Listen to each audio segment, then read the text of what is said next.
ನಮಸ್ಕಾರ ಸ್ನೇಹಿತರೆ, ಹೃದಯ ತರಂಗ ಯೂಟ್ಯೂಬ್ ಚಾನಲ್ಗೆ ತಮಗೆಲ್ಲ ಸ್ವಾಗತ ಸುಸ್ವಾಗತ. ಸ್ನೇಹಿತರೆ, ಕಷ್ಟ ಯಾರ ಜೀವನದಲ್ಲಿ ಇಲ್ಲ ಹೇಳಿ? ಎಲ್ಲರೂ ಒಂದಿಲ್ಲೊಂದು ರೀತಿ ಕಷ್ಟದ ಜೀವನವನ್ನು ಅನುಭವಿಸಿ ಇರುತ್ತೇವೆ. ಕಷ್ಟದ ಜೀವನ ಶಿಸ್ತನ್ನು ಕಲಿಸುವ ಪಾಠಶಾಲೆ ಇದ್ದಂತೆ. ಕಷ್ಟ ಅಂತ ಯಾವತ್ತೂ ಮುಂದಿಟ್ಟ ಹೆಜ್ಜೆಯನ್ನು ಹಿಂದಿಡೋಕೆ ಹೋಗಬೇಡಿ. ಜೀವನದಲ್ಲಿ ಹೋರಾಟದ ಮನೋಭಾವ ಬೆಳೆಸ್ಕೊಳ್ಬೇಕು. ನಿಮ್ಮ ಮೇಲೆ ನಿಮಗೆ ನಂಬಿಕೆ, ಆತ್ಮವಿಶ್ವಾಸವಿದ್ದರೆ ಯಾವುದೂ ಕೂಡ ಅಸಾಧ್ಯವಲ್ಲ. ಅಂದಹಾಗೆ ಇವತ್ತು ನಾವು ಹೇಳೋಕೆ ಹೊರಟಿರೋದು ಸೆಲ್ಫ್ ಕಮಿಟ್ಮೆಂಟನ್ನೇ ಆಕ್ಸಿಜನ್ ಮಾಡ್ಕೊಂಡಿರೋ ಹಾಗೂ ಎಂಥದ್ದೇ ಸಮಸ್ಯೆ ಬಂದು ಥಟ್ ಅಂತ ಎದುರು ನಿಂತರೂ ಸೋಲೊಪ್ಪಿಕೊಳ್ಳದೆ ಗೆದ್ದು ಇಂಟರ್ನ್ಯಾಷನಲ್ ಆಥರ್ ಅಂತ ಮನೆ ಮಾತಾಗಿರೋ JK ರೋಲಿಂಗ್ಸ್ ಬಗ್ಗೆ. ಅರೆ, ಈ JK ರೋಲಿಂಗ್ಸ್ ಅಂದರೆ ಯಾರಿ ಮರರೆ ಅಂತ ಇನ್ನೂ ನಿಮಗೆ ಡೌಟ್ ಕಾಡ್ತಿದ್ಯಾ? ಹ್ಯಾರಿ ಪಾಟರ್ ಸೀರೀಸ್ ನಿಮಗೆ ನೆನಪಿದೆ ತಾನೆ? ಆ ಜಗದ್ವಿಖ್ಯಾತ 7 ಪುಸ್ತಕಗಳನ್ನು ಬರೆದ ಗಟ್ಟಿಗಿತ್ತಿ ಈ ಅಮ್ಮ.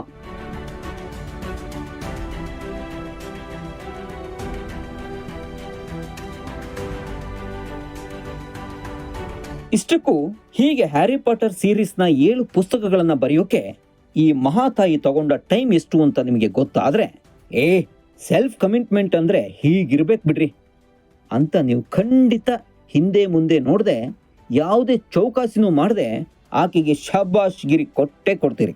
ಅಂದಹಾಗೆ ಹ್ಯಾರಿ ಪಾಟರ್ ಸೀರೀಸ್ನ 7 ಪುಸ್ತಕಗಳನ್ನು ಬರೆಯಲಿಕ್ಕೆ JK ರೋಲಿಂಗ್ಸ್ ತಗೊಂಡಿದ್ದು ಬರೋಬ್ಬರಿ 17 ವರ್ಷ. ಆ 17 ವರ್ಷ ಆಕೆ ಬಿಲ್ಕುಲ್ ತಪಸ್ಸಿನಂತೆ ಕುಳಿತು ಬರದ ರೀತಿ ಇದೆಯಲ್ಲ, ಅದನ್ನ ಇವತ್ತಿನ ಸ್ಟೂಡೆಂಟ್ ಕಮ್ಯುನಿಟಿ ಫಾಲೋ ಮಾಡೋದಾದ್ರೆ ಚೀಟಿಗೆ ಹೊಡೆದಷ್ಟೇ ಸಲೀಸಾಗಿ ಪಾಸ್ ಆಗ್ತಾ ಹೋಗ್ಬೋದು.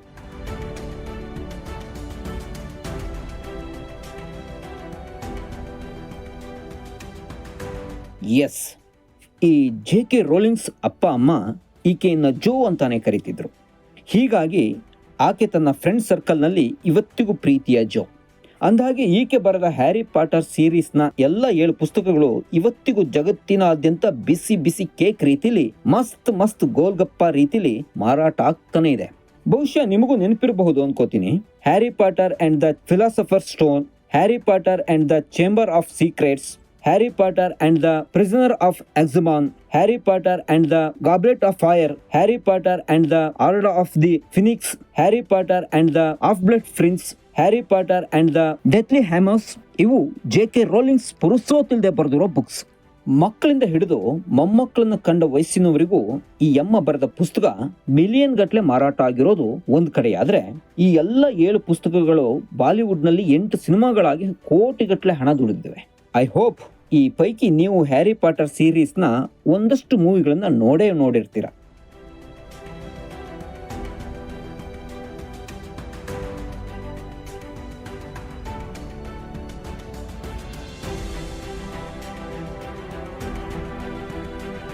ಇಷ್ಟೆಲ್ಲ JK ರೋಲಿಂಗ್ಸ್ ಬಗ್ಗೆ ಇವತ್ತು ಜಗತ್ತು ನಿಬ್ಬೆರಗಾಗಿ ಮಾತಾಡಿಕೊಳ್ತಿದೆಯಲ್ಲ, ಆದ್ರೆ ಆಕೆ ತನ್ನ ಬಾಲ್ಯದಲ್ಲಿ ಪಟ್ಟ ಕಷ್ಟ ಸಣ್ಣದೇನೂ ಆಗಿರಲಿಲ್ಲ. ಎಲ್ಲಕ್ಕಿಂತ ಮುಖ್ಯವಾದ ಒಂದು ಪಾಯಿಂಟ್ ಇಲ್ಲಿ ರೈಸ್ ಮಾಡೋದಾದ್ರೆ, ಜೋ ಹುಟ್ಟೋದಕ್ಕೂ ಮೊದಲು ಆಕೆಯ ಅಪ್ಪ ಅಮ್ಮ ಪೀಟರ್ ಮತ್ತು ಆನ್ ರೋಲಿಂಗ್ ತಮ್ಮ ದಾಂಪತ್ಯದ ಮೊದಲ ಮಗು ಗಂಡು ಮಗು ಆಗುತ್ತೆ ಅಂತ ಅಂದ್ಕೊಂಡಿದ್ರಂತೆ. ಅವನ ಹೆಸರು ಸೈಮನ್ ಜಾನ್ ಅಂತ ಇಡಬೇಕು ಅಂತನೂ ಡಿಸೈಡ್ ಮಾಡಿದ್ರಂತೆ. ಆದ್ರೆ ಹೆಣ್ಣು ಮಗಳಾಗಿ ಜೋ ಹುಟ್ಟಿದಾಗ ಆಕೆ ಅಪ್ಪ ಅಮ್ಮ ಇಬ್ರು ತುಂಬಾ ಬೇಜಾರು ಮಾಡ್ಕೊಂಡಿದ್ರು. ಈ ಬೇಜಾರು ಯಾವ ಮಟ್ಟಿಗಿತ್ತು ಅಂದ್ರೆ, ಜೋ 3-4 ವರ್ಷದವಳು ಆಗೋವರೆಗೂ ಆಕೆಗೆ ಗಂಡು ಮಗುವಿನ ಡ್ರೆಸ್ ಹಾಕಿ ಖುಷಿ ಪಡ್ತಿದ್ರಂತೆ.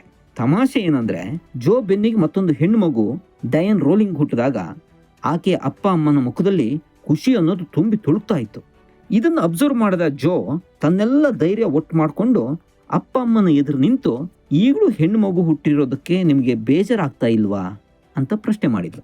ಅದಕ್ಕೆ ಅಪ್ಪ ಅಮ್ಮ ಮುಗುಳು ನಗ್ತಾ, absolutely no, we are very much happy indeed ಅಂದಿದ್ದನ್ನು ನೋಡಿ ಜೋ ಬೇಜಾರುಗೊಂಡು ತನ್ನ ರೂಮ್ನಲ್ಲಿ ಒಬ್ಳೆ ಕೂತು ತುಂಬಾ ಹೊತ್ತು ದುಃಖ ಕರಗಿಸಿಕೊಂಡಿದ್ಲು.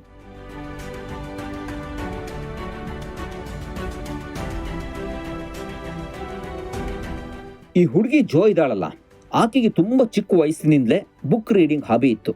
ಒಂದ್ ಕಡೆ ಆಕೆ ನಾನು ಹುಟ್ಟಿರೋದೇ ಬುಕ್ ಸಲುವಾಗಿ ಅಂತ ಹೇಳ್ಕೊತಾಳೆ.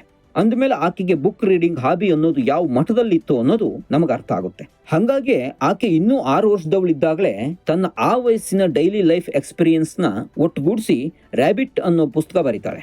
ಏನೇ ಇರಲಿ, ಕೂತಲ್ಲಿ ನಿಂತಲ್ಲಿ ಏನಾದರೂ ಪಾಯಿಂಟ್ಸ್ ನೋಟ್ಸ್ ಮಾಡ್ಕೊಳ್ಳೋದು ಆಕೆಗಿದ್ದ ಹಾಬಿ. ಹಾಗಾಗಿಯೇ ಆಕೆ ಇವತ್ತು ವರ್ಲ್ಡ್ ಫೇಮಸ್ ಆಥರ್ ಆಗಿರೋದು.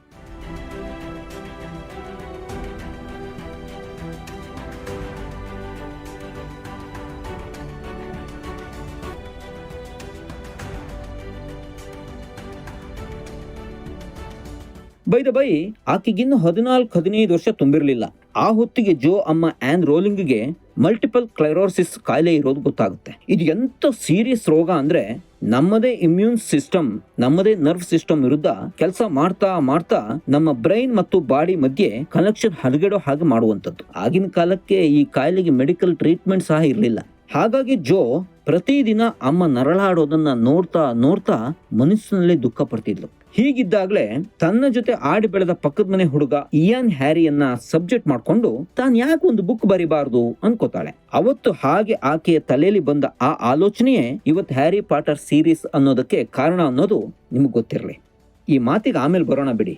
ಮುಂದೆ ಆಕೆ ಫ್ರೆಂಚ್ ಮತ್ತು ಕ್ಲಾಸಿಕ್ ಸಬ್ಜೆಕ್ಟ್ ನಲ್ಲಿ ಮಾಸ್ಟರ್ ಡಿಗ್ರಿ ಮಾಡ್ತಾಳೆ. ಆಗ ತನ್ನ ಸಬ್ಜೆಕ್ಟ್ಗಿಂತಲೂ ಆಕೆ ಓದ್ತಾ ಇದ್ದಿದ್ದು ಡಿಕನ್ಸ್ ಮತ್ತು ಟಾಲ್ಕಿನ್ ಬರೆದ ಕೃತಿಗಳನ್ನ. ಅಲ್ಲಿಂದ ಮುಂದೆ ಲಂಡನ್ಗೆ ಶಿಫ್ಟ್ ಆಗೋ ಜೋ ಒಂದಿನ ರೈಲ್ವೆ ಸ್ಟೇಷನ್ ನಲ್ಲಿ ಕೂತಿದ್ದಾಗ ಆಕೆ ಜರ್ನಿ ಮಾಡಬೇಕಾಗಿದ್ದ ಟ್ರೈನ್ ಸುಮಾರು 4 ಅವರ್ ಲೇಟ್ ಆಗಿ ಬರುತ್ತೆ ಅಂತ ಅನೌನ್ಸ್ ಆಗುತ್ತೆ.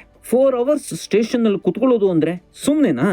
ಆಗ್ಲೇ ನೋಡಿ ಜೋ ತಲೆಯಲ್ಲಿ ಹ್ಯಾರಿ ಪಾಟರ್ ಬುಕ್ ಬರಿಬೇಕು ಅನ್ನುವ ಆಲೋಚನೆಯನ್ನ ಮಾಡ್ಕೋತಾಳೆ. ಆ ಆಲೋಚನೆಗಳ ಮಧ್ಯೆ 4 ತಾಸು ಅದು ಹೇಗೆ ಕಳೆದು ಹೋಯ್ತೋ ಗೊತ್ತಾಗೋದೇ ಇಲ್ಲ. ತಕ್ಷಣ ಮನೆಗೆ ಹೋಗಿ ಪಾಯಿಂಟ್ಸ್ ನೋಟ್ ಮಾಡ್ಕೋತಾಳೆ. ಇದಾದ ನಂತರ 6 ತಿಂಗಳಲ್ಲಿ Harry Potter first chapter finish ಮಾಡ್ತಾಳೆ. ದುರಂತ ಏನಂದ್ರೆ ಜೋ ಬರೆದ ಫಸ್ಟ್ ಚಾಪ್ಟರ್ ಆಕೆಯ ಅಮ್ಮನಿಗೆ ತೋರಿಸಬೇಕು ಅನ್ಕೋತಿದ್ದಾಗ್ಲೇ ಆಕೆಯ ತಾಯಿ ರೋಗದ ವಿರುದ್ಧ ಹೋರಾಟ ಮಾಡಿ ಮಾಡಿ ಸುಸ್ತಾಗಿ ಕೊನೆಗೆ ಕಣ್ಮುಚ್ಚಿ ಬಿಡ್ತಾಳೆ. ಹಾಗಾಗಿ ಜೋ ಬರೆದ ಹ್ಯಾರಿ ಪಾಟರ್ ಫಸ್ಟ್ ಸೀರೀಸ್ ನ ಫಸ್ಟ್ ಚಾಪ್ಟರ್ ಕೂಡ ಆಕೆಯ ತಾಯಿ ನೋಡದೇನೆ ಇಹಲೋಕ ಯಾತ್ರೆ ಮುಗಿಸ್ಬಿಡ್ತಾಳೆ. ಹೀಗೆ ಕಣ್ಮುಚ್ಚಿದ ಅಮ್ಮನ ಮುಖ ನೋಡೋದಕ್ಕೆ ಜೋ ಹಾಗೂ ಡಯನ್ಗೆ ಅವರ ಅಪ್ಪ ಅವಕಾಶನೇ ಕೊಡೋದಿಲ್ಲ. ಡ್ಯಾಡಿ ಪ್ಲೀಸ್ ಒಂದ್ಸಾರಿ ಅಮ್ಮನ ಮುಖ ನೋಡೋದಕ್ಕೆ ಅವಕಾಶ ಮಾಡ್ಕೊಡಿ ಅಂತ ಎಷ್ಟೇ ರಿಕ್ವೆಸ್ಟ್ ಮಾಡ್ಕೊಂಡ್ರು ಪೀಟರ್ ನೋ ಅಂದಿದ್ದು ಇವತ್ತಿಗೂ ಮನಸ್ಸಿನಲ್ಲಿ ಅಳಿಸಲಾಗದ ನೋವಾಗಿ ಉಳಿದುಕೊಂಡಿದೆ ಅಂತ ಆಕೆನೆ ಹೇಳ್ಕೊತಾಳೆ. ಅದಿರ್ಲಿ, ಅಮ್ಮ ತೀರ್ ಹೋದ ಬೆನ್ನಲ್ಲೇ ಅಪ್ಪ ಪೀಟರ್ ತನ್ನ ಸೆಕ್ರೆಟರಿಯನ್ನ ಮದುವೆ ಆಗಿ ಸಪರೇಟ್ ಆಗ್ತಿದ್ದಂತೆ ಜೋ ಪೋರ್ಚುಗಲ್ ತಲುಪಿ ಅಲ್ಲಿ ಇಂಗ್ಲಿಷ್ ಲ್ಯಾಂಗ್ವೇಜ್ ಟೀಚರ್ ಆಗಿ ಕೆಲಸಕ್ಕೆ ಸೇರ್ಕೋತಾಳೆ. ಆಗಲೇ ಪರಿಚಯವಾಗೋ ಜರ್ನಲಿಸ್ಟ್ ಹೋರೆ ಓರೆಂಟಿಸ್ ಜೊತೆ ಮದುವೆ ಮಾಡ್ಕೋತಾಳೆ. ಫಸ್ಟ್ ಬೇಬಿ ನಿರೀಕ್ಷೆಯಲ್ಲಿದ್ದ ಆಕೆಗೆ ಅಚಾನಕ್ ಆಗಿ ಅಬಾರ್ಷನ್ ಆಗುತ್ತೆ. ಹಾಗಾಗಿ 2ನೇ ಮಗಳಾಗಿ ಜೆಸ್ಸಿಕಾ ಹುಡ್ತಾಳೆ. ಮುಂದೆ 2 ವರ್ಷಗಳಲ್ಲಿ ಜೋ ಮತ್ತು ಓರೆಂಟಿಸ್ ಸಂಬಂಧ ಮುರಿದು ಬೀಳುತ್ತೆ. ಅಲ್ಲಿಂದ ಜೋ ಬ್ರಿಟನ್ ಬಂದು ಸೇರ್ಕೋತಾಳೆ. ತಕ್ಷಣ ಹ್ಯಾರಿ ಪಾಟರ್ ಬುಕ್ ನ ವರ್ಕ್ ಸೀರಿಯಸ್ ಆಗಿ ಶುರು ಮಾಡ್ತಾಳೆ. ಆದ್ರೆ ಆ ಟೈಮ್ ನಲ್ಲಿ ಆಕೆಗೆ ಯಾವುದೇ ಕೆಲಸ ಸಿಕ್ಕಿರದ ಕಾರಣಕ್ಕೆ ಮನೆಯಲ್ಲಿ ಒಂದು ಬಿಡುಗಾಸು ಇರ್ತಿರ್ಲಿಲ್ಲ. ಹಾಗಾಗಿ ಮಗಳು ಜೆಸ್ಸಿಕಾಗೆ ಉಣಿಸೋದಕ್ಕೂ ಕೂಡ ಏನೂ ಇರಲಿಲ್ಲ. ಹಾಗೂ ಹೀಗೂ ಪರಿಸ್ಥಿತಿ ನಿಭಾಯಿಸುವಷ್ಟರಲ್ಲಿ ಬದುಕಿನಲ್ಲಿ ಎದುರಾಗೋ ಪ್ರಾಬ್ಲಮ್ಸ್ ವಿರುದ್ಧ ಫೈಟ್ ಮಾಡ್ತಾ ಮಾಡ್ತಾ ಆಕೆ ನಿಧಾನವಾಗಿ ಡಿಪ್ರೆಷನ್ಗೆ ಒಳಗಾಗ್ತಾಳೆ. ಆದ್ರೂ ತನ್ನ ಹೋರಾಟ ಬಿಟ್ಟುಕೊಡದೆ ಪಟ್ಟಾಗಿ 5 ವರ್ಷ ಕೂತು ಹ್ಯಾರಿ ಪಾಟರ್ ಮೊದಲನೇ ಬುಕ್ ಬರೆದು ಮುಗಿಸ್ತಾಳೆ. ಬುಕ್ ಏನೋ ರೆಡಿ ಆಯ್ತು, ಆದ್ರೆ ಅದನ್ನ ಯಾವುದೇ ಪಬ್ಲಿಷರ್ ಪ್ರಿಂಟ್ ಮಾಡೋದಕ್ಕೂ ಮುಂದೆ ಬರ್ತಿರ್ಲಿಲ್ಲ. ನೀವು ನಂಬ್ತಿರೋ ಬಿಡ್ತಿರೋ ಗೊತ್ತಿಲ್ಲ, 13ಕ್ಕಿಂತಲೂ ಹೆಚ್ಚಿನ ಪಬ್ಲಿಷರ್ಸ್ ಆಕೆ ಕಳಿಸಿದ ಮ್ಯಾನುಸ್ಕ್ರಿಪ್ಟ್ ರಿಸೀವ್ ಮಾಡ್ಕೊಂಡಿದೀವಿ ಅಂತ ಕೂಡ ರೆಸ್ಪಾಂಡ್ ಮಾಡಲಿಲ್ಲ. ಇದನ್ನೇ ಮೌನಂ ಅಸಮ್ಮತಿ ಲಕ್ಷಣಂ ಅಂತ ಕರೆಯೋದು ಅಲ್ವಾ?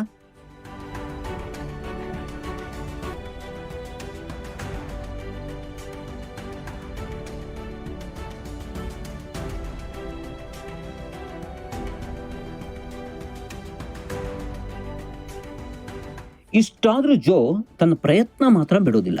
ಕೊನೆಗೆ ಬ್ಲೂಮ್ಸ್ಬರಿ ಪಬ್ಲಿಕೇಶನ್ ಹೌಸ್ನಿಂದ ಆಕೆಗೊಂದು ಪತ್ರ ಬರುತ್ತೆ. ನಿಮ್ ಬುಕ್ ಪ್ರಿಂಟ್ ಮಾಡೋದಕ್ಕೆ ನಾವು ರೆಡಿ ಇದ್ದೀವಿ, ಬಂದು ಮೀಟ್ ಮಾಡಿ ಅಂತ ಬರೆದಿದ್ದ ಆ ಲೆಟರ್ ತಲುಪಿದ ಆ ಕ್ಷಣ ತನ್ನ ಜೀವನದ ಅತ್ಯುತ್ಕೃಷ್ಟ ಕ್ಷಣ ಅಂತ ಜೋ ಹೇಳ್ಕೊತಾಳೆ.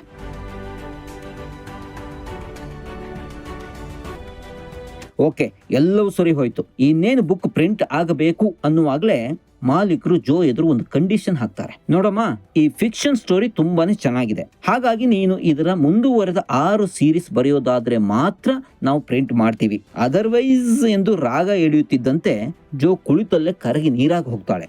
ಓ ಮೈ ಗಾಡ್, ಇದು ಎಂತ ಆಪರ್ಚುನಿಟಿ ಕೊಟ್ಟೆಯಪ್ಪ ನಂಗೆ ಅಂತ ಖುಷಿಯಿಂದ ಅಬ್ಸಿಯಸ್ಲಿ ಸರ್ ಅನ್ನೋದಕ್ಕೂ ಆಕೆಗೆ ತ್ರಾಣ ಇಲ್ಲದಂತಾಗಿರುತ್ತೆ. ತಮಾಷೆ ಅಂದ್ರೆ ಹ್ಯಾರಿ ಪಾಟರ್ ನ ಮೊದಲನೇ ಸೀರೀಸ್ ಫೇಮಸ್ ಆಗ್ತಿದ್ದಂತೆ ಜೆ.ಕೆ. ರೋಲಿಂಗ್ಸ್ ಬುಕ್ ಪಬ್ಲಿಷ್ ಮಾಡೋ ವಿಚಾರಕ್ಕೆ ಅಮೆರಿಕದ ಪಬ್ಲಿಷರ್ಸ್ ಮಧ್ಯೆ ದೊಡ್ಡ ಕದನವೇ ಶುರುವಾಗುತ್ತೆ. ಕೊನೆಗೆ ಸ್ಕಾಲಸ್ಟಿಕ್ ಪಬ್ಲಿಷರ್ಸ್ $1,05,000 ಬಿಡ್ ಗೆದ್ದು 2ನೇ ಬುಕ್ ಪಬ್ಲಿಷ್ ಮಾಡೋದಕ್ಕೆ ಮುಂದೆ ಬರುತ್ತೆ. ಇಲ್ಲಿ ಜೋ ತನ್ನ ಸೆಕೆಂಡ್ ಬುಕ್ ಅನ್ನ ತನ್ನ ಬಾಲ್ಯದ ಗೆಳೆಯ ಇಯಾನ್ ಹ್ಯಾರಿಗೆ ಡೆಡಿಕೇಟ್ ಮಾಡ್ತಾಳೆ ಅನ್ನೋದು ತುಂಬಾ interesting. Harry Potter 3rd edition publish ಆಗೋ ಹೊತ್ತಿಗೆ ಜೋ ಆಲ್ರೆಡಿ ವರ್ಲ್ಡ್ ಫೇಮಸ್ ಆಗ್ಬಿಟ್ಟಿದ್ಲು. ಅದ್ ಯಾವ ಮಟ್ಟಿಗೆ ಫೇಮಸ್ ಅಂದ್ರೆ ಎಲ್ಲಿಯೂ ಹೊರಗಡೆ ಕಾಣಿಸಿಕೊಳ್ಳದಂತಹ ಸಿಚುವೇಶನ್ ಎದುರಾಗುತ್ತೆ. ಹಾದಿಲಿ ಸಿಗುವ ರೀಡರ್ಸ್ಗೆ ಆಟೋಗ್ರಾಫ್ ಕೊಡೋದ್ರಲ್ಲೇ ಆಕೆ ಸುಸ್ತಾಗಿ ಹೋಗ್ತಿರ್ತಾಳೆ. ಇನ್ನು ಮುಂದುವರೆದು ಹೇಳೋದಾದ್ರೆ ಆಕೆಗೆ ಪರ್ಸನಲ್ ಝೋನ್ ಸಿಗದಂತಹ ಸ್ಥಿತಿ. ಎಲ್ಲಿಯೇ ಹೋದ್ರೂ ಫೋಟೋಗ್ರಾಫರ್ಸ್ ಗೊತ್ತಿಲ್ಲದ ಹಾಗೆ ಫೋಟೋ ಕ್ಲಿಕ್ಕಿಸ್ಬಿಡೋರು.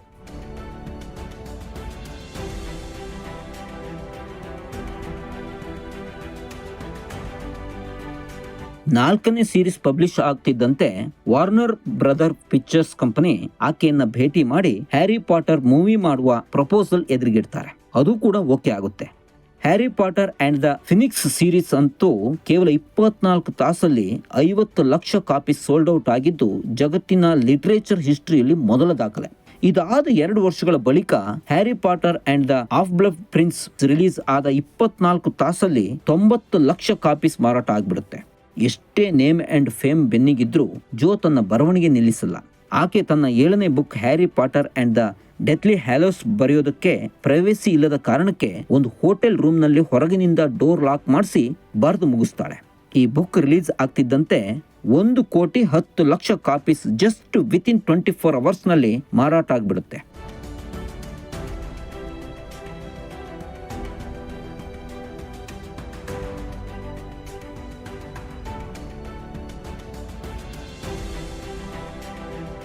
ಇಂಥ ಜೆ.ಕೆ. ರೋಲಿಂಗ್ಸ್ ಬರವಣಿಗೆಯಿಂದಲೇ 100 ಕೋಟಿ ಗಳಿಸಿದ ದಿಟ್ಟ ಮಹಿಳೆ.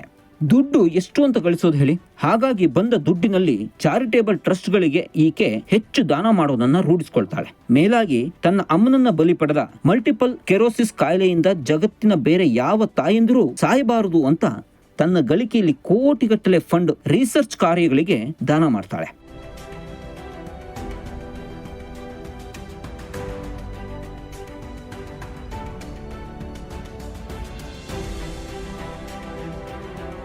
ಸ್ನೇಹಿತರೆ, ಇಂಥ ಜೆ.ಕೆ. ರೋಲಿಂಗ್ಸ್ ನಮಗೆಲ್ಲರಿಗೂ ಮಾಡೆಲ್ ಆಗಲೇಬೇಕು ಅಲ್ವಾ?